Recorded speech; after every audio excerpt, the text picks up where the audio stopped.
2 મહિના અગાઉ હીરાના વેપારી દ્વારા હીરા ચોરી થયાની ફરિયાદ નોંધાવવામાં આવી છે. પોલીસે ચોરી થયેલા હીરા રિકવર તો કર્યા, પરંતુ હીરા જે ચોરી થયા હતા તેના કરતાં હલકી ગુણવત્તાના હીરા પોલીસે કબજે કર્યા હતા. તેમ છતાં ભાવનગર જિલ્લા ડાયમંડ એસોસિએશનના પ્રમુખ ઘનશ્યામભાઈએ હીરાના વેપારીને આગ્રહ કરીને કહ્યું કે આ હીરા તમે કોર્ટમાંથી છોડાવી લ્યો. દામાં કાળું લાગતા Palitana diamond association range IG Gautam પરમારને અરજી આપી હતી. નિષ્પક્ષ તપાસ કરવાની ભલામણ કરી હતી, જે અનુસંધાને રેન્જ આઈજીએ આ તપાસ અમરેલી ડીવાયએસપી પરાક્રમસિંહને આપી હતી. હીરાના વેપારીઓ દ્વારા આજે બપોરે આઈજી ઓફિસે ઘેરાવ કરી આવેદનપત્ર આપવામાં આવ્યું હતું. વેપારીને ચોરી મામલે પૂછપરછના બહાને પોલીસ દ્વારા હેરાનગતિ કરવામાં આવે છે, પરંતુ પાલિતાણા ડાયમંડ એસોસિએશનના પ્રમુખ માધુભાઈ આક્ષેપ કરીને કહ્યું કે ભાવનગર જિલ્લા ડાયમંડ પ્રમુખ ઘનશ્યામભાઈ હલકી ગુણવત્તાના હીરા છોડવાનો આગ્રહ શું કામ રાખ્યો, જ્યારે પોલીસે તેમની નિષ્પક્ષ તપાસ કરી હતી. હાલ પાલિતાણા ડાયમંડ એસોસિએશન અને પ્રમુખની જિલ્લા ડાયમંડ એસોસિએશન પ્રમુખ આમને સામને હોય તેવું લાગી રહ્યું છે. આગામી 4 અને 5 દિવસની અંદર અમરેલી ડીવાયએસપી દ્વારા તપાસ પૂરી કરી આઈજીને સોંપશે, ત્યારે દૂધનું દૂધ અને પાણીનું પાણીની ખબર પડશે. જે કેસ ગુજરાતી સાથે હિરેન ભાયાણી, ભાવનગર. પાલિતાણા ડાયમંડ એસોસિએશન પ્રમુખ માધુભાઈ. અત્યારે ડાયમંડ એસોસિએશનના વેપારીઓ એકઠા થયા છે અને તેઓ એવું કહી રહ્યા છે કે પોલીસ વેપારીઓને પરેશાન કરે છે. ભૂતકાળમાં જે હીરાનું ચીટિંગ થયું હતું તેને લઈને વેપારીઓનો આક્રોશ છે પોલીસ સામે. હવે જે વેપારીનો આક્રોશ છે, બરાબર છે, આ જે બનાવ બનેલો છે અને આજે 63મો દિવસ છે. આની અંદર જે માલ રિકવર કરેલો હતો પોલીસે, જે અગ્નિ આપેલો હતો, એ માલ જે છે એ રજૂ કર્યો હતો. અમને પાલિતાણા વાળાને જ્યારે દેખાડવામાં આવ્યો, પાલિતાણાના વેપારીઓને, તો અમને એવું લાગ્યું કે આ માલ અમારો હોય એવું લાગતું નથી. છતાં પણ અહીંના અગ્રણીઓએ અમને એવું કીધું, જે ભાવનગર ડાયમંડ એસોસિએશનના પ્રમુખ ઘનશ્યામભાઈએ મને એવું કીધું પોતાએ કે માધુભાઈ, અત્યારે આ માલ છે એ તમારા વેપારીઓને કયો લઈ લે, બાકીનો જે માલ રહેશે એ હું તમને રિકવર કરાવી આપીશ. બરાબર છે, પણ એ માલ અમારો નહોતો, છતાં અમારા કોર્ટમાં એને અમને કીધું કે ભાઈ કોર્ટમાં તમે અરજી આપી દો તમારો માલ છોડાવવાની.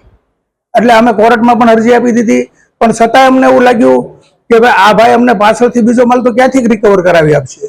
એટલે અમે એના અનુસંધાને અમને થોડુંક એવું લાગ્યું, એટલે અમે અહીંયા આઈજી ઓફિસમાં અરજી કરી.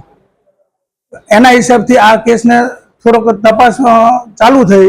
એટલે અમને જે અહીંયા આઈજી ઓફિસમાંથી જે અત્યારે તપાસ ચાલી રહી છે એમાં અમને પૂરો સંતોષ છે અને અમને એવું લાગે છે કે અમારા હકીકત જે રિયલ હીરા ગયેલા છે એ અમને પાછા મળશે. અગાઉ તમે આ પાડીથી કોર્ટમાં કામ લંબાડો છો, પછી આ રીતે કર્યું તો એનું કારણ શું?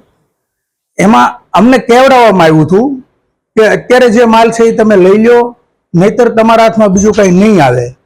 એટલા માટે જે પાલિતાણાના મારા વેપારીઓ હતા, જે એ નાના વેપારીઓ છે, એની પાછળ કઈ વધતું નહોતું જોવા માલ લે, અને આ માલ છે એ હલકી કક્ષાનો માલ હતો. એટલા માટે અમે એ માલ નથી છોડાવ્યો. તમે ડાયમંડ એસોસિએશન જે અત્યારે માંગ કરી રહ્યા છે તેનાથી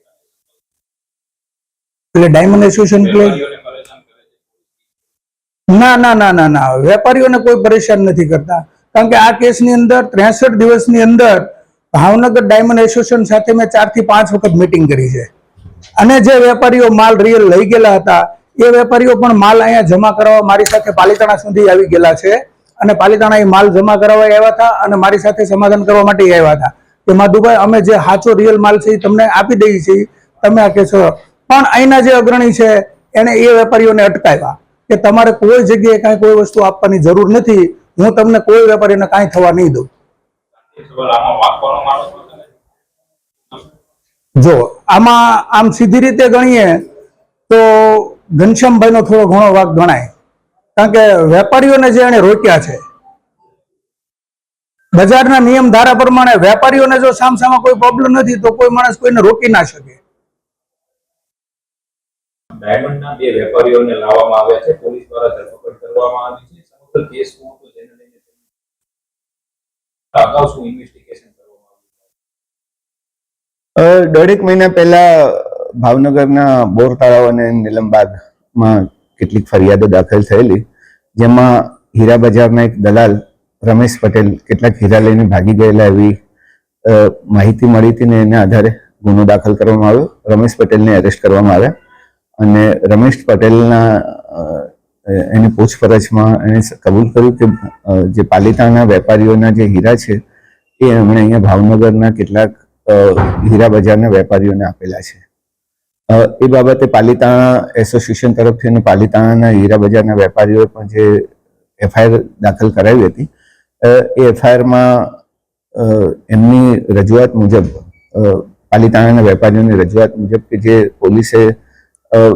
પોલીસ દ્વારા જે રિકવર થયેલો છે માલ, એ માલ એકચ્યુઅલી એમનો નથી, ઓરિજિનલ નથી, પણ હીરા બજારના એક અગ્રણીએ કહ્યું હતું કે અત્યારે તમે આ માલ માટે હા પાડી દો પોલીસને, પછી કોર્ટમાંથી આપણે છોડાવી લઈશું માલ, ઓરિજિનલ માલ તમને પાછો મળશે.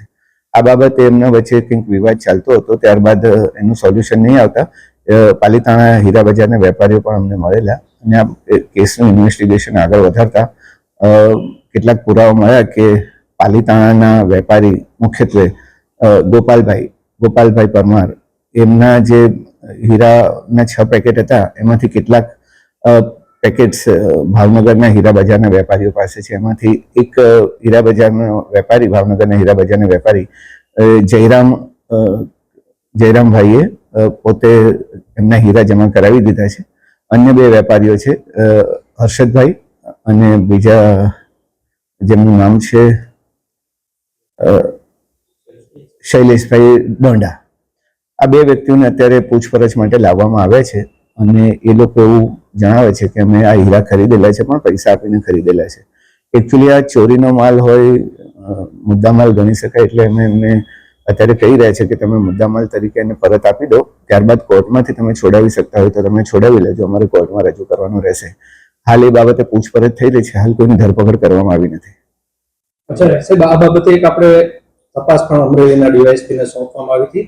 કોઈ અધિકારીઓનું આ હીરા બદલાવવામાં ઇન્વોલ્વમેન્ટ છે કે કેમ છે, અથવા તો આ હીરાના અગ્રણી છે, હીરા બદલાવ્યા કોણે છે, એવું કંઈ તપાસમાં બહાર આવ્યું? હીરા જે પહેલા પોલીસે રમેશ પટેલના કારખાનેથી 142-47 કેરેટ હીરા જે રિકવર કરેલા છે એ પાલિતાણાના વેપારીઓ પહેલા કોર્ટમાં કહ્યું હતું કે અમારો મુદ્દામાલ છે, પણ પાછળથી એમણે કહ્યું કે એકચ્યુઅલી મુદ્દામાલ નથી, અમને થોડી ધમકી આપવામાં આવેલી હતી કે તમે આ મુદ્દામાલ સ્વીકારી લો, નહીંતર આ પણ તમારી પાસે જશે, ત્યારબાદ તમને અમે ઓરિજિનલ મુદ્દામાલ પાછા અપાવીશું. જે વસ્તુ મટીરિયલાઇઝ નહીં થતા એ લોકો એની અત્રે ફરિયાદ કરી છે. અને આ હીરા એકચ્યુઅલી કોના છે 142 કેરેટ એની તપાસ અને જો હતા તો કોઈ બદલાવ્યા છે કે કેમ એ બાબતની તપાસ પહેલા પરાક્રમસિંહ જાડેજાને આપવામાં આવી હતી અમરેલી ડીવાયએસપીની, પરંતુ આ 3 ગુનાની તપાસ પણ એમની પાસે હોય. અત્યારે એસઆઈટીની રચના ગુનાની તપાસ માટે કરવામાં આવી છે અને જે અરજી કરવામાં આવી છે પાલિતાણા વેપારીઓ દ્વારા એ અરજીની તપાસ અત્યારે ડીવાયએસપી સિંઘાલ કરી રહ્યા છે અને એમાંથી શું સત્ય છે લગભગ એકાદ બે દિવસમાં રિપોર્ટ આવશે એટલે ખબર પડશે. વેપારીઓને પરેશાન કરવામાં આવે એ લોકો અત્યારે મને પણ મળવા આવ્યા હતા અને અમે એમને સમજાવ્યું છે કે આ જે અમે કાર્યવાહી કરી રહ્યા છીએ એકદમ કાયદેસરની કાર્યવાહી કરી રહ્યા છે અને ચોરીનો માલ રાખવો એક ગુનો છે, એટલે એ લોકો પણ અત્યારે સેટિસ્ફાઈ થઈને એમને પણ સમજણ પડી છે કે પોલીસ કાયદેસરની કાર્યવાહી કરી રહી છે.